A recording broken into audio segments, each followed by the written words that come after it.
September 18 daw dumating sa Subic Port ang shipment mula Thailand. Sa unang tingin, aakalain mong ang laman ng mga kahong ito ay tsaa. Yun pala, kilo-kilong shabu ang nasa loob. Ang 530 kilos ng shabu sa isang warehouse sa San Jose Malino, Mexico, Pampanga. Nagkakahalaga raw ang mga kontrabando ng 3.6 billion pesos. Hawak na ngayon ng NBI ang listahan ng mga personalidad na sangkot o kailangang arestuhin. Kasama rin sa investigasyon kung papaano nakalusot sa BOC ang mga illegal na droga. So yung nagbigay po ng building permit, si former Mayor Tumang. Tama po. Okay, Mr. Chair, I'd like to direct my question to Mayor Tumang. Doon po kay Mr. Willie Ong. Ilang beses po kayo nagkita ni Mr. Willie Ong? Bali twice po, Your Honor. Saan po kayo nagkita? Sa munisipyo po, Your Honor. Mayor, hindi naman sa pag-aano, pero nangyari po ang pagtayo ng building, ang pag-transact po ng building, lahat ang nakausap po ni Mr. Willie Ong, kayo po. Are you aware that Mr. Willie Ong is involved in any drug dealings? Kap, paki-state mo lang yung pangalan at saka yung inyong barangay. Good morning po, Your Honor. Ako po si Ramonito Bautista, Barangay Captain ng San Jose Malino, Mexico, Pampanga. Please proceed, Mr. Congressman. Chair, may I proceed? One more question to PDEA. Nahuli po natin yung mga droga dun sa Barangay San Jose Malino, more specifically sa building ng Unimax Steel Corporation. Is that correct? Again, Your Honor, may I ask NBI to answer that question? Because, Okay, sa NBI. Doon po natin nahuli, as per report, yung droga doon mismo sa Unimax Steel Corporation building. No, Mr. Chairman, it's Empire 999. Empire 999. So yung pong owner nung warehouse.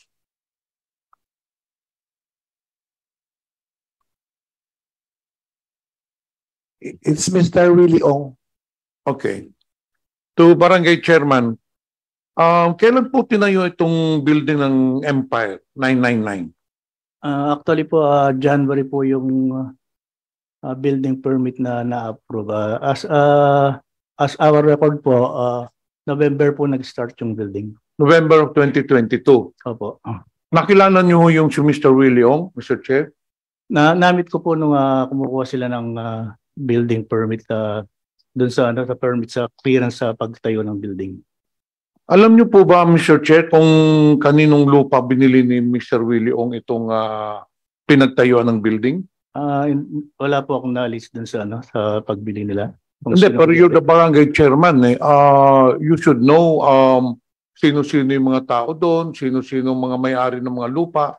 So, sa pagkakalam nyo, hindi nyo alam kung sino talaga may-ari ng lupa? Ang alam ko po, 3 ata may-ari yung kaso. Di ko na alam kung sino-sino sila po. So, Mr. Chair, bago tinayo yung building, lumapit sa'yo yung Mr. Willie Ong. Opo. Nagkausap kayo.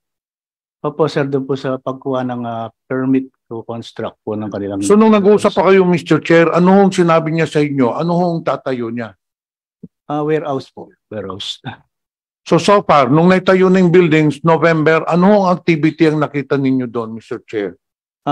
Actually po, for warehouse po yung naitayo. As of now po, kasi may problema po ata sila sa permits. Wala pa po silang permit, kaya ang alam namin, hindi sila nag-ooperate. Hindi, ibig sabihin, Mr. Chair, mula nung naitayo yung building, anong activity ba? Ano bang sinabi talaga ni Mr. Willie Ong sa'yo? Anong negosyo yung bakit sila magtatayo ng building doon? Siyempre, sasabihin niya sa'yo, barangay chairman, Kap, magtatayo ko ng building dito, importer po ako ng ganito, ganun.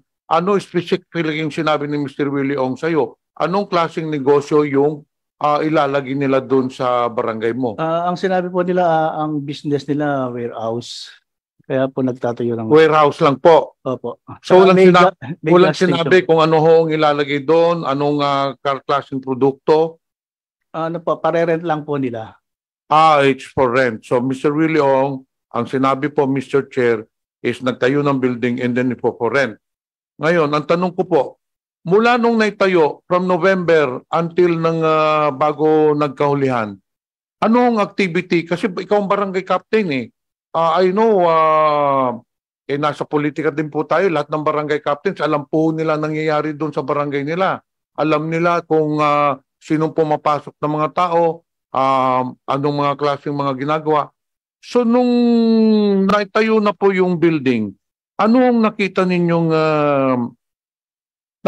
activities doon? May mga pumapasok ba ng sasakyan, nagde-deliver po ng produkto, sino pong mga tao doon? Ano ang nakita ho ninyong activity mula nung itinayo ng building, Mr. Chair? Ang alam ko po, wala pang laman yung mga building kasi wala pa sila pa pong permit. Hindi pa po kumuha ng permit sa barangay. Ang alam namin po, ng kasama ko sa Sanggunian, mga council ko, wala pa po, hindi po sila nag-ooperate. Pero wala po, yun na nga, okay, nandun na po tayo, Mr. Chair, na hindi pa sila nag-ooperate. Pero wala ba kayong nakikita pumapasok ng mga tao doon? Wala ba kayong nakikita mga foreign-looking persons, mga Chinese-looking persons na pumapasok doon, nagsosurvey o tinignan yung building? Wala po, ang nakikita ko lang yung mga construction worker po nila na nagbabakot sa fence. Pero Mr. Chair, mukhang malabo naman siguro yun na sinasabi ho ninyo walang nakikita. Ang daming pakete ito. This is for 530 kilos. Imposible naman pong walang nakakalam dyan sa barangay ninyo na wala nakikita ng mga kahit na sinong tao. Paano pinasok po yun? Actually po, nung September 23, dumating po yung NBI NCR sa amin. Nag-ano po sila na magpapasama sana sa operation nila sa warehouse. That time po wala pa ako kasi may meeting ako sa San Fernando. Pinasama ko po yung isa kong kagawad at saka barangay secretary. Pero Mr. Chair, nagbigay po kayo ng barangay clearance kay Mr. Willie Ong na magtayo ng building. Opo, building purposes sa pagtayo nila. Meron mo bang permit ito, building permit galing sa munisipyo, Mr. Meron Chair? po, meron po sila. Anong sinasabi mo kanina, Mr. Chair, if I'm not mistaken, sinabi ninyo, kaya walang pumapasok doon, walang activity dahil walang building, walang permit. Wala pa po silang business permit. Business permit po. Pero ang building permit meron Building na po. permit po, ayos po, natapos po nila. Nung natapos po yung building, Mr. Chair, kayo ba ay nakapasok po doon? Opo, doon sa harapan kasi may mga guard na doon. Saka Kasi siyempre, kayo po ang barangay captain, Mr. Chair, edi siyempre, minsan curious po tayo. Kung ako barangay captain, gusto ko rin po makita, ano itong tinatayo to, malaking building. So, being a barangay captain, I should know everything that goes on my barangay. So, minsan, bibisitahin ko po yun. So, nabisitahin ho ninyo. Nabisitahin ko po, wala pa naman nagre-renta doon sa sa mga... So, nung pumunta po, Mr. Chair, walang tao. May mga tao po yung mga office worker nila dun sa may container van office. Nakita ho nyo ba na may laman yung bodega? Wala po. Wala ho. Ngayon, nandito po ba, Mr. Chair, ang taga-munisipyo ng Mexico? Comsec, do we have the presence of former Mayor Tumang?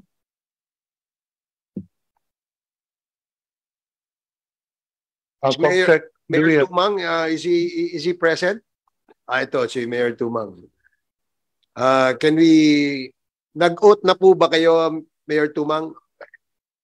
Ang ating incumbent mayor, si Mayor Gonzales, is he present? Yes. Okay. Mr. Chair, may I proceed? Yes, please proceed. Sinasabi ho nila, nagbigyan ho ninyo ng building permit yung Empire 999, pero wala pa hong business permit. Tama po ba? Before that, Your Honor, may I ask if Mayor Gonzales has taken his oath? Nakapag-oath na po ba kayo? Okay, sige. Please proceed. Yes, Mayor. Nung tinayo po itong building ng Empire, according to the NBI, it is owned by Mr. Willie Ong. Nakipagkita po ba ito sa mga local officials, si Mr. Willie Ong?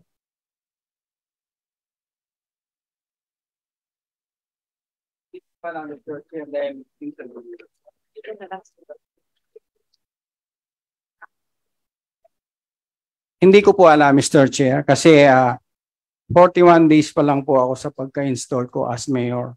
So yung nagbigay po ng building permit si former Mayor Tumang. Tama po. Okay, Mr. Chair, I would like to direct my question to Mayor Tumang. Nag-apply po ang Empire 999 ng building permit po sa inyo. And according to NBI, it is Mr. Willie Ong who is the owner. Ang tanong ko po, Mayor Tumang, nakausap niyo po ba itong si Mr. Willie Ong? Namit ko po, Your Honor, noong pong yung pong pagtubos po ng building permit sa engineering po ang napaprocess sa kanilang building permit. So you have never met Mr. Chair itong si Willie Ong personally? Namit ko po, nag-courtesy po sa munisipyo, Your Honor. Taga saan po ba itong si Mr. Willie Ong, Mr. Chair? Alam ko po, taga Nevesia. Nung pumunta ho sa inyo si Mr. Willie Ong, ano ang sabi ho niyang, anong tatayo niyang negosyo? Yun po, warehouse. A warehouse. Yes po, Your Honor. So for rent lang, di po ba? Sabi ni Chairman. Hindi ko na po ma-recall pero parang ganun po. Ilang beses po kayo nakita, Mr. Chair? Twice po ata, Your Honor. Ngayon, Mayor Tumang, since you're the mayor, I suppose you know kung kaninong lupa ito binili. Yung pong unang binili niya, hindi ko po alam kanino. Bali 2 beses po. Yung pangalawa pong binili niya sa kapatid ko po. So ito ba yung po, yung binili sa kapatid nyo, Mr. Mayor Tumang, ito ba yung tinayuan ng building ng Empire? Hindi po ako sure kung doon po natayo ang doon sa lupa. Kasi mga 3 years ago na po binili po yun. So nag-usap po kayo, Mr. Chair, ni Mr. Willie Ong, hindi nyo ho naitanong anong negosyo niya. You just take it at it na magtatayo sila ng warehouse. Pero parang katakataka po yun dahil magtatayo lang ng warehouse na hindi ho sinasabi anong klaseng negosyo, anong ilalagay dun sa warehouse. 2 beses ho kayo nagkita, Mr. Chair. I'm sure that you had a lengthy discussion, you had a lengthy conversation. During your conversation, nabanggit siguro po niya. Tinanong namin po kung ano po yung tatayo. Pero that time po, nung tanungin ko, undecided pa po siya kung ano po yung tatayo niya. Pero yung pong warehouse, nabanggit niya po yon. So Mr. Chair, yung kapatid ho ninyo, yung ba yung si Ma'am Ines Tumang? Hindi po. Si architect. Hindi, yung nagbenta po ng lupa. Baka po hindi ko po alam ang pagka-process ng pagkabenta. Baka po hindi pa na-transfer sa pangalan po ng kapatid ko. Baka doon po sa mga kamag-anak namin saan binili po ng kapatid ko yung lupa. The point of clarification, Mr. Chair. Mayor Tumang, you said earlier na yung isang lupa binili sa kapatid niyo ni Mr. Willie Ong. Opo, pero hindi ko alam kung na-transfer po diretso sa kapatid ko. Hindi, paano mabibenta yun kung hindi pa nakatransfer sa pangalan ninyo? Baka diniretso po doon sa saan po yung talagang... So, pero natuloy po, Mr. Chair, yung bili ng lupa sa kapatid ho ninyo. Natuloy po, Your Honor. Hindi nyo lang alam kung ito yung tinatayuan ng warehouse. Yes, Your Honor. Mr. Chair, can we verify whether yung tinayuan ng building doon po nakatayo sa property ni sister ho nyo ba yun o brother? Brother po. Brother. Sino yung Ma'am Ines Tumang? Baka yun po yung original owner. You are related to her? Yes po, Your Honor. Mr. Chair, may question pa rin ako kay Mayor Tumang. Kayo pong mayor at that time. Nung nahuli po ba itong droga, kayo pa rin po ba ang mayor at that time? Hindi na po, Your Honor. Pero Mr. Chair, Mayor, hindi naman sa pag-aano, pero nangyari po ang pagtayo ng building, ang pag-transact po ng building, lahat ang nakausap po ni Mr. Willie Ong, kayo po. Are you aware that Mr. Willie Ong is involved in any drug dealings? Hindi po. Wala po. Anyway, Mr. Chair, I would like to request this committee to verify yung building po na tinatayuan kung na doon po ba nakatayo doon sa kapatid yung binili ng lupa kay Mayor Tumang. Because according to him, he doesn't know it. But it is very clear that Mr. Willie Ong, we have established already that Mr. Willie Ong bought a lot from the brother of Mayor Tumang. So we really have to establish kung yung lupa ba na yun, doon ba talaga tinayo ng Empire Building, so that we will know if the local officials might be involved in this transaction. So, Mr. Chair, I will reserve my next question on the next round, Mr. Chair. Okay, thank you, Congressman Pimentel. Susugan ko lang yung sinabi ni Congressman Pimentel dun sa tanong kay former Mayor Tumang. Mayor Tumang, tinanong kayo ni Congressman Pimentel tungkol dun sa pagmamayari ng lupang tinayuan ng warehouse. At ang sagot nyo ay hindi kayo sigurado? Tama po ba ako? Yung pong lupa, Your Honor. Kung sino ang may-ari? Yung pong unang binili po ni Mr. Willie Ong, hindi ko po alam kung sino po yung binila niya. Pero yung pong pangalawang, yung katabi pong binili niya, ang nagbenta po yung kapatid ko. Kaya po hindi, siguro yung pong kapatid ko hindi pa lang po tinransfer sa kanya nung ibenta. Ang bali, dinirekta lang po dun sa original po siguro. So nag-ahente yung kapatid niyo po, Mayor? Sa kanya po yung lupa.